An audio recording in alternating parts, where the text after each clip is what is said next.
विद्यार्थी मित्रांनो, पालकांनो, मी डॉक्टर देवश्री महाजन माऊली career counselling तर्फे तुमचं पुन्हा एकदा आमच्या यूट्यूब चॅनलला स्वागत करते। आणि आज आपण सर्वात महत्त्वाची गोष्ट म्हणजे CET सेलला म्हणजे महाराष्ट्राच्या स्टेट काउन्सिलिंगमध्ये सध्या काय अपडेट चालू आहे, आपलं MBBS BDSचा निकाल कधी येणार, त्याचं चॉईस फिलिंग कधी होणार, परत होईल का, त्याचं परत पोस्टपोन शेड्यूल जे ते कधी येईल ते सर्व आपण या व्हिडिओमध्ये जे ते बघणार आहोत। त्यात आपलं आता लेटेस्ट अपडेट काय आहे, आता सध्या काय चालू आहे, आज लास्ट डेट कसली आहे, ते सर्व आपण डिटेलमध्ये या व्हिडिओमध्ये डिस्कस करूयात। आता सर्वात पहिले तर आपण हे डिस्कस करू की आता लेटेस्ट आपल्याला काय न्यू आलेलं आहे। तर एक प्रोविजनल मेरिट लिस्ट जे ते आलेली आहे म्हणजे SML ज्याला आपण म्हणतो, ती प्रोविजनल मेरिट लिस्ट आपली परत राऊंड 3 साठी नवीन आलेली आहे। कारण राऊंड 3 मध्ये न्यू रजिस्ट्रेशन जे ते अवेलेबल करून दिले गेले होते विद्यार्थ्यांसाठी। ज्या विद्यार्थ्यांनी एकतर रजिस्ट्रेशन केलं नसेल किंवा ज्या विद्यार्थ्यांनी राऊंड 2 मध्ये भेटलेली सीट एकतर फ्री एक्झिट घेतली असेल म्हणजे सोडली असेल, तर त्या विद्यार्थ्यांना परत अप्लाय करावं लागलं होतं आणि बाकी न्यू रजिस्ट्रेशन जे ते विद्यार्थ्यांकडून झाले होते। कारण राऊंड 3 मध्ये आपल्याला न्यू रजिस्ट्रेशन करण्याची संधी जी आहे ती CET सेल देत असते। तर इथं तुम्ही एकदा तुमचं प्रोविजनल SML जो आहे तो बघून घ्या। म्हणजे SML जर तुमचा आलाय म्हणजे तुम्ही एलिजिबल आहात राऊंड 3 च्या चॉईस फिलिंग मध्ये। आता व्हर्च्युअल वॅकन्सी काय विषय, तर व्हर्च्युअल वॅकन्सी म्हणजे काय, जर तुम्हाला सीट भेटली असेल, तुम्ही तिला अपग्रेड केलं असेल किंवा होल्ड केलं असेल किंवा तुम्ही त्या सीटला घेऊन अपग्रेडेशनला गेले असणार, तर त्याला आपण म्हणतो व्हर्च्युअल वॅकन्सी। आणि व्हर्च्युअल वॅकन्सीमध्ये त्या सर्व विद्यार्थ्यांचं नाव असेल, ज्यांनी अपग्रेडेशन केलं असेल, त्यांचा रोल नंबर असेल आणि ती सर्व माहिती आपल्याला तिथे दिसेल। आपल्याला तिथे पण दिसते की खूप साऱ्या विद्यार्थ्यांनी इथं व्हर्च्युअल वॅकन्सीमध्ये जे ते एनरोल केलंय, म्हणजे खूप सारे विद्यार्थी जे ते अपग्रेडेशनसाठी गेले। इन शॉर्ट, ज्यांनी पूर्ण सीट जी आहे ती हातात धरली पण नाहीये आणि पूर्ण सीट सोडली पण नाहीये, म्हणजे एकतर पूर्ण फ्री एक्झिट पण घेतलं नाहीये आणि पूर्ण तिथे ऍडमिशन पण घेतली नाहीये, सीट रिटर्न पण केली नाही, म्हणजे त्यांनी फक्त एक होल्ड केले की हातात धरून ठेवली सीट, तर त्याला आपण म्हणत राहतो व्हर्च्युअल वॅकन्सी। तिथं ही जी आहे राऊंड 3 साठी BMS BHMS कोर्सेससाठी आपल्याला आलेली आहे। नंतर आपल्याला आलं होतं सीट मॅट्रिक्स, ते आपला आधीचीच गोष्ट आहे। आणि online registration of cap round 3 schedule आपण बघून घेऊया एकदा ग्रुप बीचं, की ग्रुप बीचं शेड्यूलमध्ये आता सध्या काय चालू आहे। तर आपली चॉईस फिलिंगची आज लास्ट डेट आहे, याची खात्री घ्या। जर तुम्ही आतापर्यंत चॉईस फिलिंग केली नसेल तर नक्की चॉईस फिलिंग करा, कारण हीच तुम्हाला लास्ट डेट आहे। आणि चॉईस फिलिंग फक्त विचारपूर्वक करा, कारण जर तुम्हाला कॉलेज भेटतंय तर तुम्हाला ते घेणं गरजेचं आहे।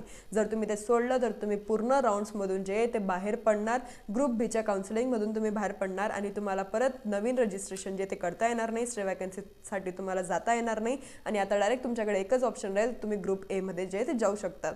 तुम्हाला जर ग्रुप बीची काउन्सिलिंग करायची, तुम्ही डायरेक्ट पुढच्या वर्षी करू शकतात। म्हणून फक्त तेच कॉलेजेस टाका जे तुम्हाला घ्यायचेच आहे।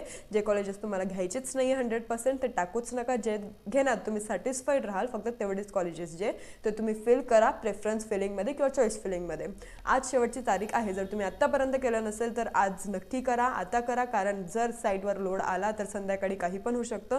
फक्त डिपेंड राहू नका की मी शेवटच्या मिनिटाला करेल, कारण आपले CET सेलच्या वेबसाईट अशी की त्याच्यात कधी पण लोड पडला, कधी पण ट्रॅफिकिंग झाली तर ती पूर्ण लोड होणार नाही, तिला तुम्ही रिफ्रेश करून करून थकणार। म्हणून जे तुम्हाला करायचं आहे ते लवकरात लवकर करा।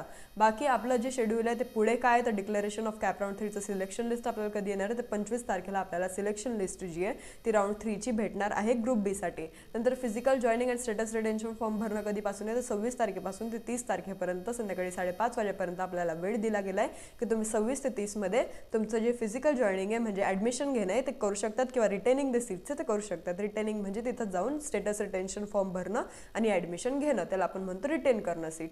नंतर आता आपण बघूया की MBBS BDSचा काय अपडेट आहे, कारण खूप विद्यार्थ्यांना खूप पालकांना हीच शंका आहे आणि आता सध्या हाच एक प्रश्न त्यांच्या मनात चालू आहे की MBBS BDSचं आपलं काय अपडेट जे ते आलेलं आहे।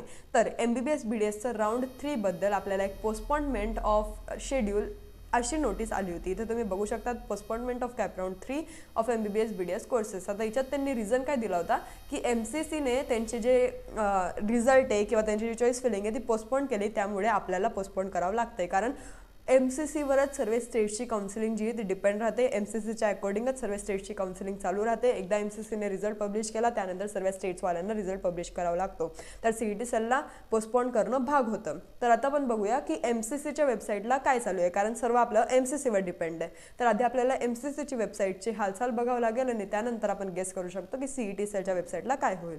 तर MCCच्या वेबसाईट ओपन केली तर इथं आपण बघतो UG मेडिकलमध्ये आपण जर गेलं तर आपल्याला दिसते की आपला जो रिझल्ट आहे तो ऑलरेडी 22 तारखेला पब्लिश झालेला आहे। इथे तुम्हाला दिसत असेल 22 तारखेला आपला जो रिझल्ट आहे तो पब्लिश झालेला आहे, प्रोव्हिजनल रिझल्ट येऊन गेलेला आहे। त्यात नोटीस पण आली होती एकदा की नोटीस प्रोव्हिजनल रिझल्टसाठी, पण त्यांनी आता पब्लिश केला, तर पब्लिश केलेला रिझल्ट आपण एकदा बघून घेऊ। त्यावर तुम्ही डेट पण चेक करू शकतात। आणि आधी तुम्हाला याच्यात चेक करायचं की याच्यात आपला नंबर जो आहे तो लागलेला आहे का. चेक कसं करायचं, तर तुमची जी ऑल इंडिया रँक आहे, ऑल इंडिया रँक अकॉर्डिंगच तुम्ही चेक करा, कारण इथं फक्त आपल्याला तेच एक ऑप्शन दिलेला राहतो, रोल नंबर वगैरे आपल्याला दिलेला राहत नाही.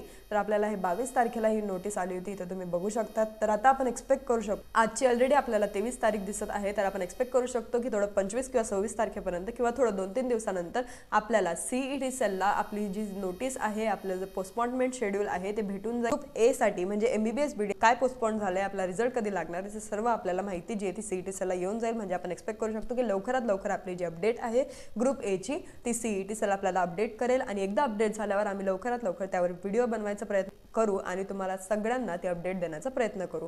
फक्त आपण आता वाट बघू शकतो की 1-2 दिवसात जे ते रिझल्ट येऊ शकतो. आता तुम्ही फक्त टेन्शन घेऊ नका, कारण MCCचा रिझल्ट जो आहे तो लागलेला आहे, कारण MCC आतापर्यंत खूप पोस्टपोन करत चालली होती. फक्त त्यांचं असं होतं की एक रिझल्ट त्यांनी लावून देऊ, म्हणजे सर्व जे स्टेट्स आहेत त्यांची काउन्सिलिंग करायला मोकळे होतील.